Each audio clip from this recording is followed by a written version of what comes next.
வணக்கம் மக்களே, இன்னைக்கு நம்ம எஸ்வி டெக்ஸ் இளம் பிள்ளையில என்ன சாரி பார்க்க போறோம் அப்படின்னு பார்த்தீங்கன்னா, குபேரப்பட்டு ஆல் செல்ஃப். ஸோ இந்த குபேரப்பட்டு பற்றி சொல்லணும் அப்படின்னா, இதோட டிசைன் இதுக்கு ஏன் ஆல் செல்ஃப் அப்படின்னு பார்த்தீங்கன்னா, ஆல் டிசைன்ஸும் இதில் வந்து அவைலபிளாக இருக்கும். அதாவது 100 டைப்ஸ் ஆஃப் டிசைன்ஸ் இருக்குது. இதில் ஃபுல்லாக பட்டாம்பூச்சி எப்படி இருக்கோ அதே மாதிரி சில சாரீஸில் வந்து பட்டாம்பூச்சி இருக்கலாம், சில சாரீஸில் வந்து ஃப்ளவர்ஸ் இருக்கலாம், அண்ட் ரோஜா, இந்த மாதிரி உங்களுக்கு என்ன டிசைனில் வருமோ அந்த டிசைனில் வந்து நம்ம சாரீஸ் இருக்கும். இங்கே பாருங்க, நிஜமாவே ஒரு 1000 பட்டாம்பூச்சி படுத்துட்டு இருக்கிற மாதிரி இருக்குல்ல.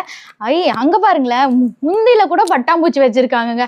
அந்த அளவுக்கு இந்த சாரியோட டைப் இருக்கு. ஆல் செல்ஃப் அப்படின்னு ஏத்த மாதிரி அதுக்கு ஏத்த மாதிரி ஃபுல்லா ஆலா வந்து பட்டாம்பூச்சி பறந்துட்டு இருக்கு. அண்ட் இதுலயும் வந்து நிறைய கலர் கலெக்ஷன் இருக்கு. அது என்னென்னு பார்க்கலாமா? பாருங்க எவ்வளோ கலர்ஸ் இருக்குன்னு. இது வந்து சும்மா ஜஸ்ட் வந்து சாம்பிள் தான். இங்க பாருங்க, பொட்டி பொட்டியா அடுக்கி வச்சிருக்கோம். இதுல ஃபுல்லாவே வந்து உங்களுக்கு என்ன டிசைன் வேணுமோ, என்ன கலர்ஸ் வேணுமோ அது எல்லாமே